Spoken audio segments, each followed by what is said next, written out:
జ్యేష్ఠానక్షత్రంలో జన్మించిన 50 మందికి అనేక వేదోక్త ఆశీర్వచనములు శుభాకాంక్షలు. ముందర జ్యేష్ఠ నక్షత్రం, తర్వాత శనేశ్వర గ్రహం, తర్వాత కేతు గ్రహం, తర్వాత ఆశీర్వచనం. నేను ఉన్నది పరమ పవిత్రమైన గోదావరి ప్రాంతంలో సరస్వతీపురం అనొచ్చు. కాకరపురం అంటే కాకరపురం అంటేనే సరస్వతి దేవి తాటనించే గ్రామం. ఆ గ్రామంలో సుధీంద్ర మహారాజు ఆయన క్షత్రియ ప్రభు, ఆయన అనేక వేదపారాయణలు, అనేక వేద పాఠశాలకి, అనేక భూరి విరాళాలు, అనేక వేదాసభలకి భూరి విరాళాలు ఇవ్వటం, ఆయన స్వయంగా అనేక వేద సంస్థలు నా ఆధ్వర్యంలో చాలా మటుకు నేను నిర్వహిస్తూ ఉండేవాడిని. తణుకులో ఉన్నప్పుడు వేదపారాయణ చేయిస్తూ ఉండేవాడిని. తర్వాత ఉండాలి దగ్గర అప్పుడు కూడా చేసేవాడిని. ఆయన పరమ తాదాత్మ్యం ఏంటంటే వేదం అభివృద్ధి జరగాలి, భారతదేశం అంటేనే వేదభూమి అని జనం ఆయన ఎప్పుడూ దానికోసం తాపత్రయపడేవారు. దానికి తగ్గట్టుగా వారి శిష్యులందరూ కలిపి చాలా అద్భుతంగా ఈ కాకరపురంలో గోదావరి ప్రాంతంలో ఈ వేద పాఠశాల స్థాపించడం, అది మా చర్ల రాంబాబు గారు పసిపిల్లల్ని చూసినట్టు జాగ్రత్తగా చూస్తూ ఉండడం. చర్ల రాంబాబు గారు నాకు కనిపించిన వారు చాలామంది ఈ వేద పాఠశాల పోషకులు చాలా చాలా చాలా మంది ఉంటారు దేశంలో. చాలా పెద్ద పెద్ద వారు అందరూ ఒకరి పేరు చెప్తే ఒకరి కోపం వస్తుంది.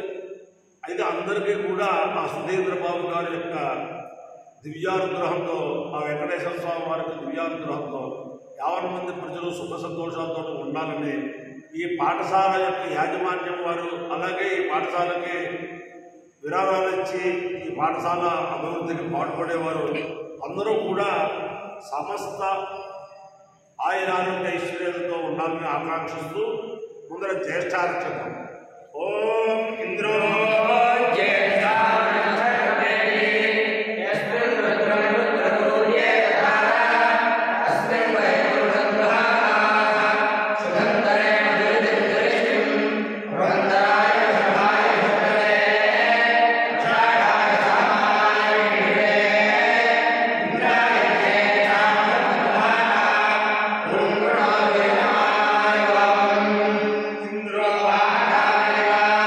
Jai Chande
శ్రీ శ్రీ శ్రీ జనార్దనానంద సరస్వతి స్వామి వారు ఉత్తరాంధ్రలో వేదాభివృద్ధి కోసం సభ స్థాపించారు. ఉత్తరాంధ్ర వేదశాస్త్ర పరిషత్తు దాని పేరు. అక్కడికి పరీక్షాధికారిగా వెళ్తే ఈ పాఠశాల నుంచి విద్యార్థులు వచ్చారు. అలాగే ఆయన రాయలసీమలో వేదాభివృద్ధి కోసం అక్కడ రాయలసీమ అక్కడికి వెళ్ళినప్పుడు నేను అక్కడ ఇన్స్ట్రక్షన్కి వేద సభకి ఇన్స్ట్రక్షన్కి వెళ్ళాను. కాళహస్తి తిరుపతి ఈ కాళహస్తి తిరుపతిలో వాళ్ళు చేసినప్పుడు అక్కడ టీటీడీ దేవస్థానం వారు నన్ను పర్యవేక్షణాధికారిగా విస్తరిస్తే అక్కడికి విద్యార్థులు వచ్చారు. అంటే ఈ విద్యార్థులు హైదరాబాద్లో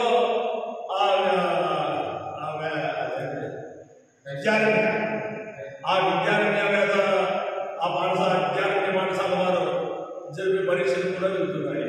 చాలా అభివృద్ధి మతంలో ఈ పాఠశాల ఉందని చెప్పి ఈ పాఠశాల యొక్క యాజమాన్యాన్ని పనిచేస్తూ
रसः तमहमस्मामुष्यायणाय आयुषे दीर्घायत्वाय गृह्णामि शतायुः पुरुषः शतेन्द्रिय आयुष्येवेन्द्रिये बलितिष्ठति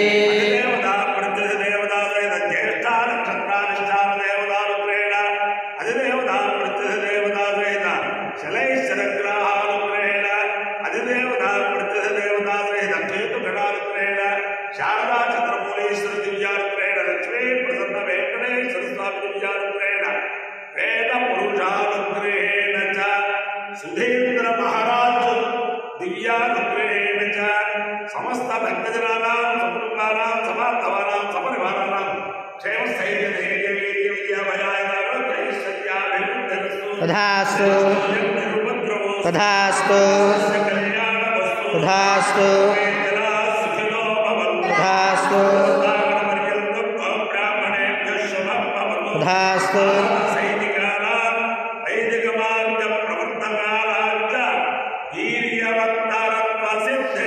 तथास्तु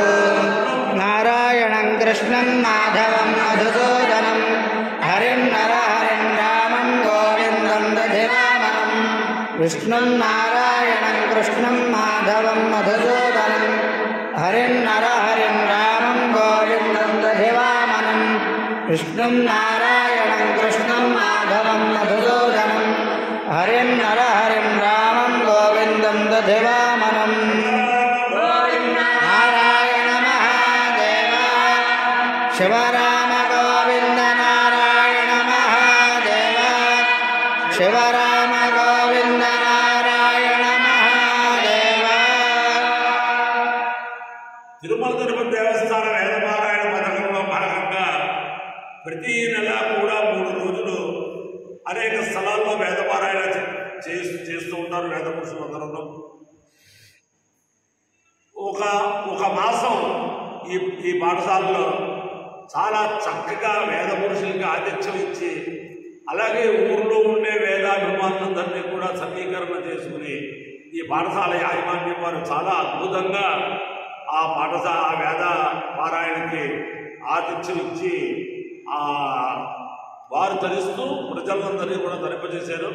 ఆ పాఠశాల యాజమాన్యం వారికి కూడా అనేక కృతజ్ఞతాపూర్వక ఆశీర్వచనాలు.